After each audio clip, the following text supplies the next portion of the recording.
So we are going to shortly be bringing you all the action in our bouts. Leon Lawson III, Luis Alberto Veron are going to kick things off. Devel Smith will be taking on Isa Herrera de la Cruz, and Joseph Hicks will be battling with Ronnie Ostian. And then in our main event, of course, we have Ardreal Holmes taking on Hugo Noriega. Luis, Leon, remember the rules in the dressing room. Both of you guys know what I expect out of you. Keep them up, nothing to the back of the head. Trunks are good here, trunks are good here. Let's go to work.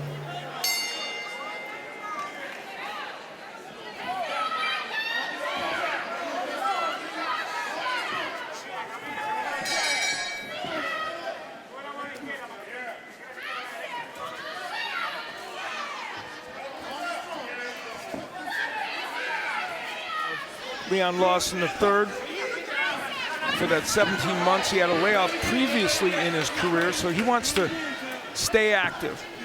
We're in round one. So far, it looks like Veron is kind of mixing up his way of attacking. You know, we saw at the beginning he was coming forward trying to land that overhand right. Now he's backing up, using his footwork, using the whole ring, trying to bait Lawson in. Big uppercut on the inside by Lawson.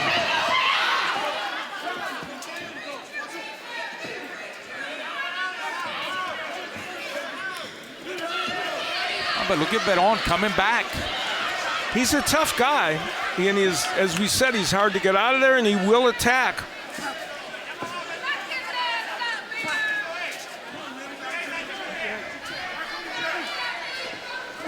Lawson still in control.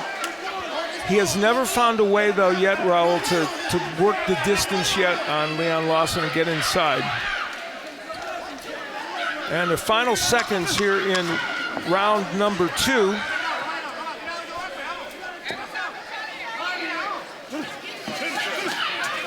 Veron gets in his own right hand. Best punch he has landed in the fight. And Leon Lawson is landing the big power punches, and the question Raul raises is, can it go the distance, and will Veron still be there? Big left hook by Lawson, and yet another hook. Yeah, Lawson keeps walking him down, landing those big, solid shots, and you see Veron again back on his bicycle.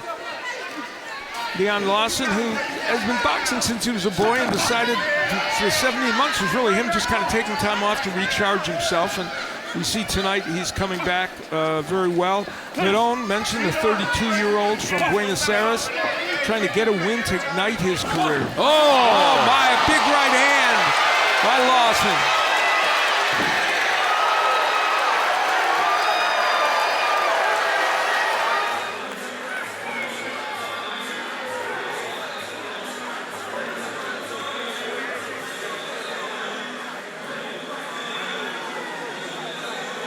Therefore, your winner by way of technical knockout, lethal Leon Lawson III.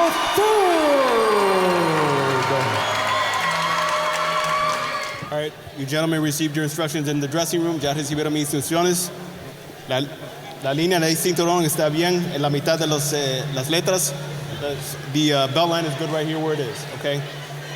Protect yourself at all times. Obey my commands at all times. Tocan guantes, touch gloves. Buena suerte. Good luck. Smith going downstairs to the body, and De La Cruz trying to figure out how he stays at range or gets inside, or what he can do offensively. He's coming in off a third-round KO loss to Peter Kamakov. Oh, down goes De La Cruz from a right hand. So very early in this fight, the power shows up.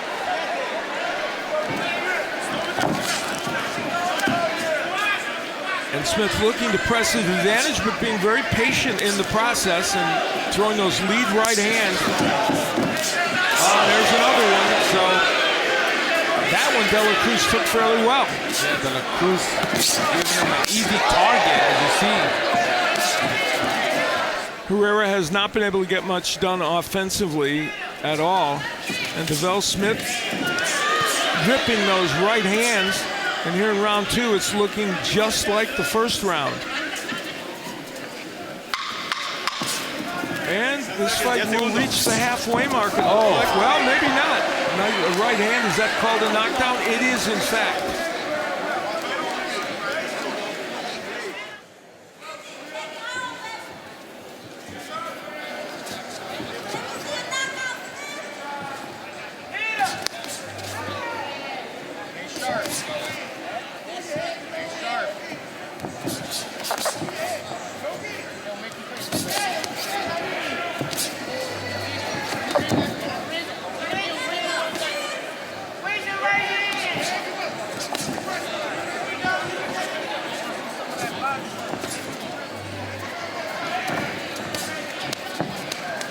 Well, I'll tell you what, it seems like in this round he's picking up the tempo, the pace of the fight. A little bit more aggressive, a lot more combinations. Nice uppercut, overhand, right by Smith. And that rattled De La Cruz a little bit. There's that uppercut again, down he goes.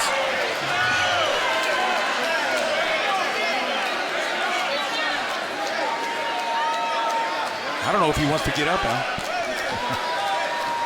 Nope. It's over. Your winner by way of knockout and still undefeated, DeVell Smith. Zoom, we went over the rules in the dressing room. You all know what we expect out of each other. The trunks are good here. The trunks are good here. Let's go to work. Under a minute left to go in round 1. It's been a feeling out process for both fighters, both men using their jabs. And there is Hicks coming with the right hand behind it.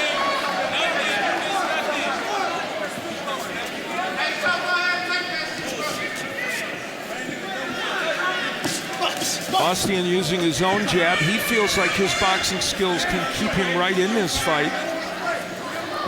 I mentioned the sparring that Hicks has done, but Ostian has sparred with Gennady Golovkin quite a bit. He might have taken a few right hands like Hicks just landed against him. But he thought that sparring was very valuable for him. There's Hicks trying to dial up a little offensive pressure, which we may see more of as the next round or 2 progresses. We're halfway through, more than halfway through round number 2. Yeah, it's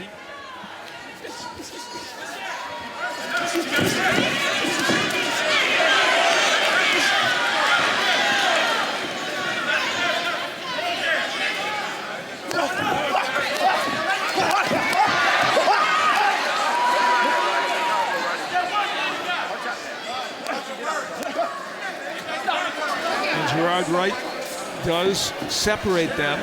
Kind of incumbent upon him sometimes to do that. Also landing some good jabs in this round. And now he jabs downstairs. And a nice right hand by Ronnie Ostian.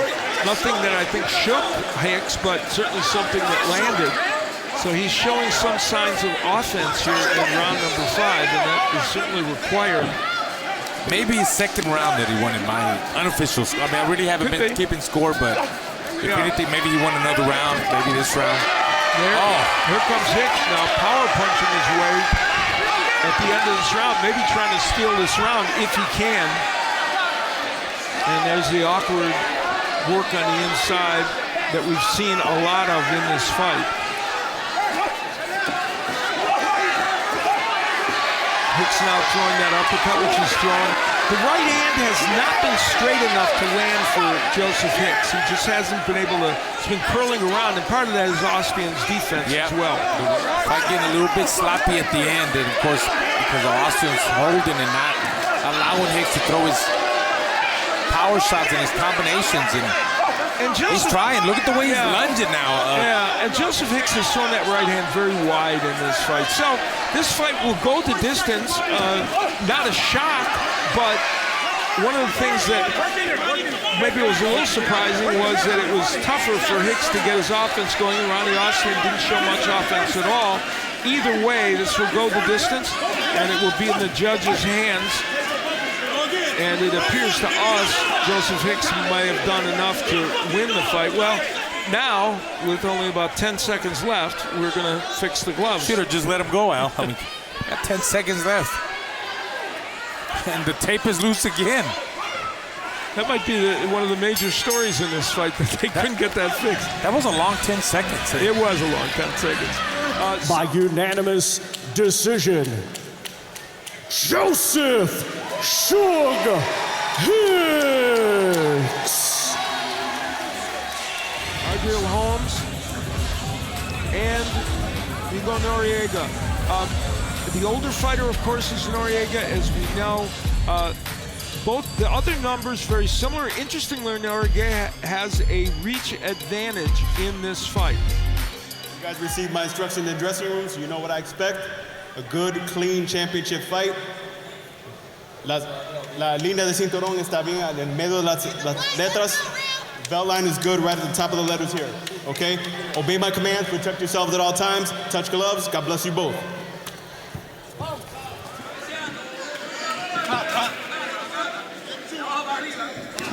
There's that left hand again by Holmes, trying to set up that left hand with the jab and catch Noriega coming in.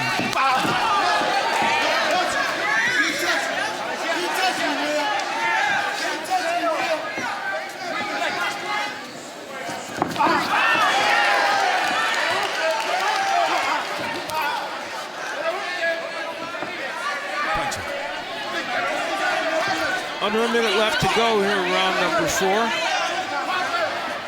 Neither man has had phenomenal offense in this round. Oh, just he's looking for that home run. He's finding that left hand.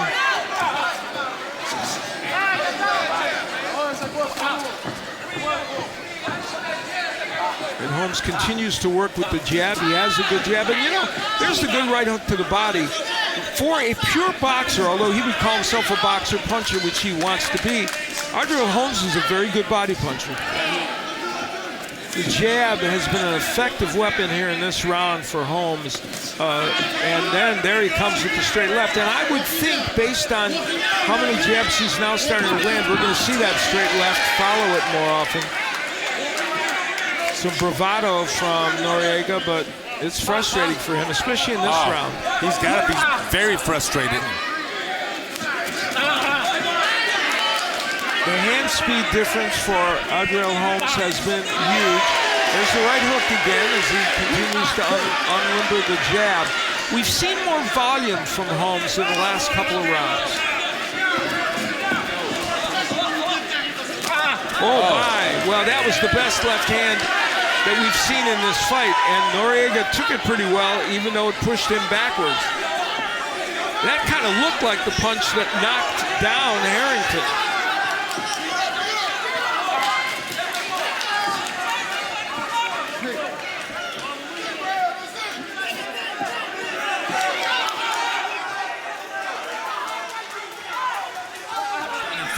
Big right hook by Holmes. And Noriega shakes his head to say, yeah, and I think he was stunned a little bit by that punch. And now Holmes, with only less than a minute left to go, getting offensive to see if he can find some lightning in a bottle to maybe even end this fight before it goes to a decision. Of your winner by unanimous decision, and still IBF USBA Junior Middleweight Champion, Ardreal Bossman Holmes Jr.